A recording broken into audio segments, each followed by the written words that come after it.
nouvelles ères commencent à repousser les limites de ce qui est possible en aviation. Lentement mais sûrement, ces technologies de pointe ont commencé à remplacer les anciennes tout en inventant de nouvelles stratégies applicables à la guerre aérienne. Le X-44 Anti-Gravite Manta de l'US Air Force est un parfait exemple de ces nouvelles technologies avec des capacités qui choquent le monde. L'invention du Manta va-t-elle déclencher une course mondiale à l'armement? Quelle est l'importance du Manta X-44 dans la révolution de la technologie aéronautique? Rejoignez-nous alors que nous discutons du dévoilement du nouveau X-44 Manta qui a laissé le monde sans voix. L'invention du X-44 Manta est arrivée comme un bouleversement, réinventant la roue et pliant les lois naturelles de l'aviation. Alors que des pays comme la Chine et la Russie restent enfermés dans une lutte pour le contrôle des plus grandes inventions en matière d'aviation, les États-Unis ont une fois de plus inversé la tendance avec l'invention de leur aéronef sans queue à axes multiples, le célèbre Manta. Le lacet, le tangage et le roulis des meilleurs avions ont atteint un niveau quasi universel. Cependant, l'invention du Manta était profondément ancrée dans la volonté de tester la faisabilité d'un lacet, d'un tangage et d'un roulis complet sans plans horizontaux ou verticaux de queue. Ainsi, le contrôle de l'altitude reposerait sur une technologie de pointe comme la vectorisation de poussée en 3 dimensions. La vectorisation de poussée 3D est une invention de génie qui permet aux pilotes de manœuvrer les avions de chasse avec une facilité relative grâce aux ajustements délibérés effectués sur l'échappement du moteur pour influencer les mouvements horizontaux et verticaux de l'appareil. Outre le Manta, d'autres avions de chasse comme le F-22 Raptor et le Sukhoi Su-35 utilisent également des tuyères de poussée vectorielle qui se déplacent dans plusieurs directions, permettant une maniabilité aisée sur tous les axes. Cependant, la véritable innovation de pointe du Manta, qui tient en haleine tout le secteur de l'aviation, réside dans ses moteurs à propulsion antigravité, lui conférant la capacité de voyager à travers des terrains que d'autres avions n'oseraient même pas envisager. Ce jet change complètement la donne en matière de guerre aérienne et de stratégie militaire, en créant des moyens efficaces de rendre complètement inefficaces tous les types de contre-mesures anti-aériennes. Imaginez essayer de suivre un avion de chasse dans la mésosphère, la 3e couche de l'atmosphère terrestre, où la température descend en dessous de moins 100 degrés Fahrenheit. Alors que cela représente un piège mortel pour les jets conventionnels et autres avions, le Manta est équipé pour voyager à plus de 85 km au-dessus de la Terre sans la moindre égratignure. Mais qu'est-ce qui a conduit à la création de cette technologie de pointe? Comme pour tout avion de combat, la guerre actuelle ou la préparation à une guerre a toujours joué un rôle. La NASA et l'US Air Force ont toutes deux reconnu la nécessité de l'effet de surprise dans un conflit. Ainsi, en 1999, elles ont décidé de créer conjointement un avion que personne n'avait jamais vu auparavant. Elles l'ont baptisé X-44A et en ont confié la construction à Lockheed Martin, l'un des plus grands fabricants d'armes américains, avec un palmarès impressionnant en matière de jets de combat et d'avions furtifs, comme le F-35 Lightning II. Le Manta a été conçu pour avoir une signature radar réduite, d'où l'absence de surface de queue et de gouvernail. Imaginez un avion de chasse avec une telle capacité furtive qu'il ne peut être détecté ni par radar ni par sonar. Cela signifie qu'il pourrait pénétrer derrière les lignes ennemies, recueillir des renseignements et retourner à la base sans que personne ne sache qu'il était là. C'était la conception du jet ultime. Bien que le Manta ait été conçu avec des capacités jamais vues auparavant sur d'autres avions de chasse, son concept ne vient pas de nulle part. Il est issu du F-22. Cependant, les plans étaient beaucoup plus radicaux, défiant presque tout ce que nous savons sur la technologie aéronautique de pointe.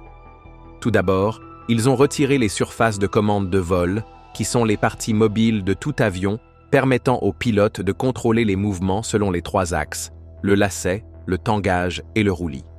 Ces surfaces se divisent en plusieurs éléments, notamment le gouvernail, qui contrôle le stabilisateur vertical sur la dérive et aide à lever le nez de l'avion sans inclinaison. Les ailerons, qui se déplacent en sens opposé, aidant l'avion à se déplacer de gauche à droite tout en conservant sa stabilité. Et enfin, l'élévateur, souvent situé sur le stabilisateur horizontal de la queue, qui contrôle le nez de l'avion et lui permet de monter et descendre sans problème. Bien que le moteur et le fuselage du X-44 aient été repris du F-22 Raptor, les principales différences incluent la forme en aile delta et l'absence de queue sur le X-44. Parmi les autres différences entre les deux jets figurent une plus grande capacité de carburant et une complexité mécanique réduite pour faciliter les réparations, mais leurs similitudes sont nombreuses. Pour comprendre à quel point le X-44 Manta est révolutionnaire, imaginez un nageur professionnel et la profondeur qu'il peut atteindre lorsqu'il va à pleine puissance, puis comparez cela à un sous-marin, qui peut être utilisé à des profondeurs qu'un humain n'oserait jamais atteindre, même avec une bouteille d'oxygène sur le dos. Au fil des ans, des contre-mesures ont été développées en se basant sur les trajectoires de vol prévisibles des avions traditionnels. Cependant, le Manta suit un schéma de vol totalement différent. Son imprévisibilité est liée à sa conception sans queue et à ses capacités de manœuvrabilité. Le Manta est également équipé d'intelligence artificielle et de processeurs de données qui lui permettent d'adapter ses mouvements instantanément face aux attaques anti-aériennes les plus rapides du paysage de la contre-aviation. Alors que Lockheed Martin est à l'origine de l'une des plus grandes innovations aéronautiques jamais réalisées, les opposants habituels, la Russie et la Chine, ont commencé à chercher de nouvelles façons de riposter à la nouvelle technologie de pointe américaine, craignant qu'elle ne fasse pencher la balance militaire de leur côté, créant un déséquilibre qu'ils ne peuvent se permettre. La Russie, connue depuis toujours pour ses avancées dans l'aérospatiale, allant de ses inventions durant la Grande Guerre et la Seconde Guerre mondiale, ne reste pas les bras croisés à regarder les États-Unis dominer inévitablement l'avenir du combat aérien. Dans une tentative d'égaliser les chances, elle a dévoilé le Sukhoi Su-75 Checkmate, également désigné sous le nom d'aéronef tactique léger. Il s'agit d'un avion de chasse furtif monomoteur, développé à la fois pour le pays et, à terme, pour l'exportation. Vladimir Poutine, président de la Fédération, était présent en 2021 lors du dévoilement du prototype non-volant de cet avion au Salon international de l'aéronautique MAX, qui s'est tenu à l'aéroport international de Joukovski, siège de l'Institut de recherche en vol Gromov, à 40 km au sud-est de Moscou, en Russie. Le Checkmate, comme son nom l'indique, a été conçu pour bouleverser la donne et rivaliser avec le Manta, le Lockheed Martin F-35 Lightning II et le FC-31 Shenyang de Chine. La Russie le considère comme le sommet de la technologie des avions de chasse, doté d'une technologie de niveau supérieur. Le Su-75 est doté d'une entrée d'air supersonique sans déviateur, également appelée DSI.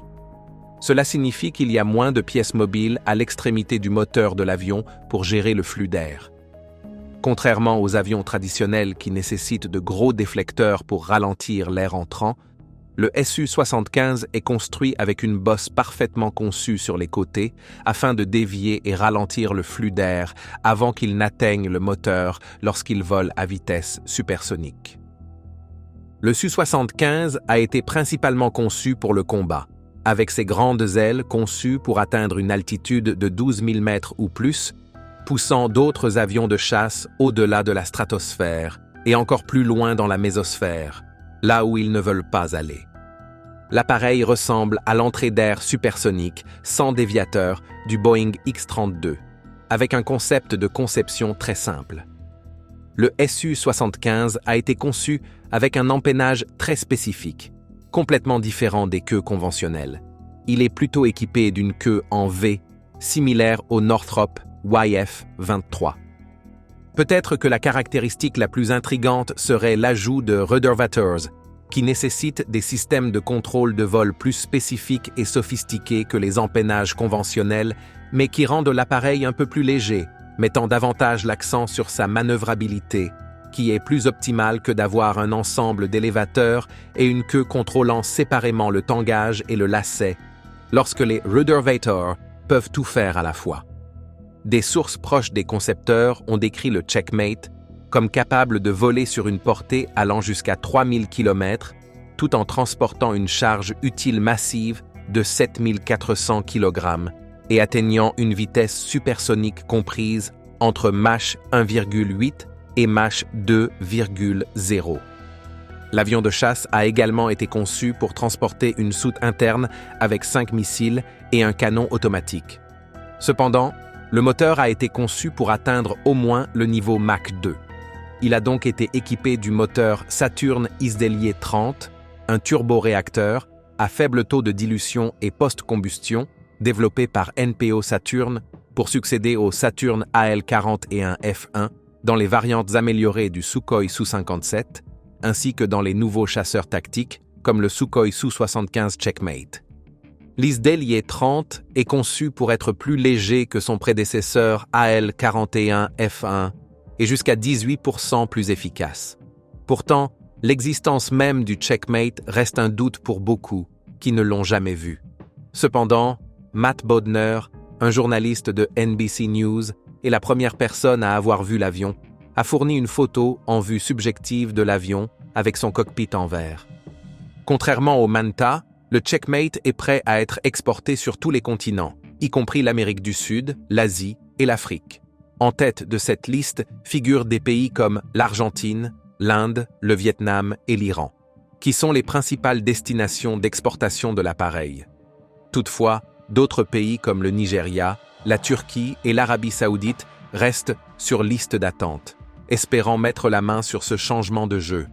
Alors que les États-Unis observent de loin les développements russes, la Chine est tout près derrière, s'infiltrant dans l'espace aérien avec le JXX, un programme de chasseurs furtifs de nouvelle génération soutenu par la Force aérienne de l'Armée populaire de libération, souvent appelée PLAAF. Le J-20 a donné naissance au Chengdu J-20, un chasseur furtif bimoteur tout temps développé par la Chengdu Aircraft Corporation de Chine pour la Force aérienne de l'Armée populaire de libération. Cet appareil est une réponse directe aux plus grandes menaces aériennes américaines, y compris les F-35 et surtout le Manta. Le Chengdu J-20 est un avion de chasse performant, connu pour ses missiles RR longue portée et ses munitions de précision qui restent efficaces même à grande vitesse. Le J-20 est propulsé par le Shenyang WS-10, un turboréacteur post-combustion fabriqué par la Shenyang Liming Aircraft Engine Company, qui permettrait, selon les rapports, la supercroisière et une grande manœuvrabilité, une caractéristique majeure du Manta. Cependant, bien que les Chinois aient créé le Chengdu J-20, un appareil potentiellement révolutionnaire, ses capacités ne permettent de concurrencer véritablement que le F-22 Raptor et le F-35 Lightning II, car ces autres caractéristiques pâlissent face à la propulsion antigravité du Manta et aux implications de sa conception sans queue. Cependant, la Chine reste engagée dans une course contre la montre et contre les compétences pour tenter d'égaliser les chances face au Manta américain. Alors que le Manta a donné aux États-Unis une avance énorme dans cette course mondiale à l'armement, des nations comme la Chine et la Russie n'ont jamais été connues pour abandonner un défi visant à se hisser au sommet de la guerre et de la technologie aéronautique. Ces dernières années, la Chine a publié des articles sur la manipulation gravitationnelle et la propulsion en aviation. Cependant, avec Pékin finançant en continu le département aéronautique et le programme J-20, ce n'est qu'une question de temps avant que la Chine ne rattrape son retard. Mais des questions persistent. Le J-20 suffira-t-il pour rattraper la technologie de pointe des États-Unis avec le Manta? Si la Chine parvient un jour à maîtriser la technologie antigravité aux côtés d'autres puissances comme la Russie et le Royaume-Uni, imaginez le type de guerre aérienne que nous pourrions vivre. Sommes-nous sur le point de voir une guerre qui dépasserait les cieux pour se dérouler dans l'espace? Cependant, les implications de ce niveau d'amélioration technologique en aviation restent inconnues. Bien que l'armée soit la principale bénéficiaire de ces technologies de pointe, existe-t-il une possibilité qu'elles s'étendent à l'aviation commerciale? Imaginez voler à une altitude plus élevée, au-delà de l'atmosphère, lors de chaque vol, et la vue que cela offrirait. Alors que le lancement du Manta a dominé le paysage aéronautique et déclencher une compétition entre les grandes puissances cherchant à se surpasser, les implications du Manta vont bien au-delà de cela. Il a inauguré l'ère de l'intelligence artificielle comme élément clé de l'évolution de l'aviation à l'échelle mondiale. Alors que les guerres passées, comme la guerre froide, ont exploré l'importance de créer des technologies révolutionnaires et des armes de destruction massives comme les bombes à longue portée, la technologie moderne explore non seulement les systèmes antigravité et les systèmes embarqués sur porte-avions, mais surtout les aéronefs sans pilote, souvent appelés drones ou UAV, Unmanned Aerial Vehicle. L'art de la guerre a toujours reposé sur la collecte de renseignements, la furtivité et la reconnaissance avant toute autre action. Il était donc courant d'envoyer des éclaireurs en mission d'espionnage derrière les lignes ennemies pour découvrir les plans de l'ennemi et les rapporter à la base. Si certains hommes excellaient dans ce domaine, d'autres étaient capturés et soit condamnés à mort, soit emprisonnés pour de longues peines, comme ce fut le cas des frères Rosenberg, arrêtés pour espionnage aux États-Unis au profit de la Russie. Ils furent exécutés en 1953. Les guerres ont toujours révélé à la fois le pire et le meilleur de l'humanité, oscillant entre désillusion et création des armes les plus puissantes jamais vues. La perte répétée d'hommes de valeur pour une cause noble a suscité un besoin, une faim, une urgence de créer l'intelligence, la furtivité et la reconnaissance parfaite, ce qui a donné naissance à des projets aéronautiques capables de mener des missions ISR, intelligence, surveillance, reconnaissance, comme le programme J-20 ou encore les contrats des États-Unis avec Lockheed Martin ou Northrop Grumman, aboutissant à certains des meilleurs aéronefs sans pilote, avec ou sans porte-avions. Mais l'introduction du Manta a complètement bouleversé le paysage. Le Manta est un aéronef sans pilote, capable de réaliser d'immenses missions de collecte de renseignements, de surveillance et de reconnaissance. L'une de ses nombreuses caractéristiques qui le place dans une catégorie indomptable d'aéronefs ISR est sa capacité non seulement à voler à une altitude bien plus élevée que la plupart des autres appareils, mais aussi à mener des frappes à tout moment si nécessaire, grâce à son système d'armes autonome et sa fonctionnalité en intelligence artificielle, lui permettant d'évaluer une menace à partir de données en direct immédiatement transformées en informations exploitables. Contrairement aux aéronefs traditionnels, qui restent sous le contrôle d'un pilote, le Manta est équipé d'une intelligence artificielle de nouvelle génération, ce qui signifie que ses actions peuvent être prévues avec précision à partir de simples séries de 0 et de 1, et si les données sont favorables, une frappe peut être déclenchée, le tout hors de portée visuelle, au-delà de la stratosphère, là où ni les avions classiques ni les systèmes anti-aériens ne peuvent intervenir. Sa lourde charge utile est répartie de manière optimale et guidée par un système de suivi nouvelle génération, assisté par intelligence artificielle, pour atteindre même des cibles en mouvement. Imaginez un appareil volant à 2800 km/h, se déplaçant silencieusement et tirant ses armes, prenant l'ennemi par surprise, déjà sur le chemin du retour vers la base avant même d'être détecté. Cependant, la réalité s'impose. Aussi impressionnant soit-il, le Manta élimine presque toute essence humaine dans son fonctionnement. Des questions persistent donc sur une dépendance excessive à la technologie artificielle et sur les pires conséquences possibles pour l'humanité. Pour rappel, il y a moins de 10 ans, les armes robotiques autonomes étaient proposées comme la prochaine étape de l'évolution humaine et du développement de l'intelligence artificielle, par certains des plus grands pionniers mondiaux en robotique et IA, qui appelaient les Nations Unies à les autoriser à créer des robots tueurs contrôlés par intelligence artificielle.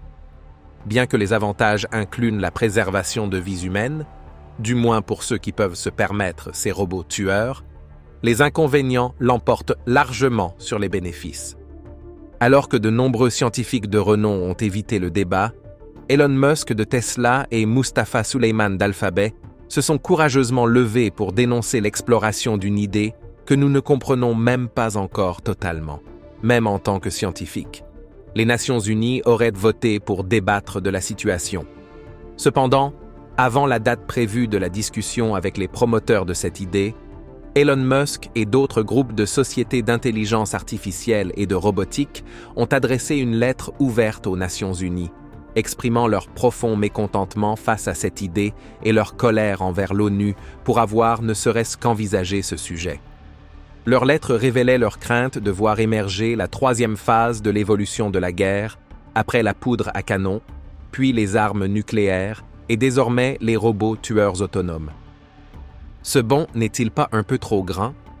Alors que la bataille autour de ces robots de destruction massive faisait rage entre les pionniers et les intellectuels qui les voyaient comme la solution, le monde entier s'est uni contre cette idée et les Nations Unies ont finalement écarté la question.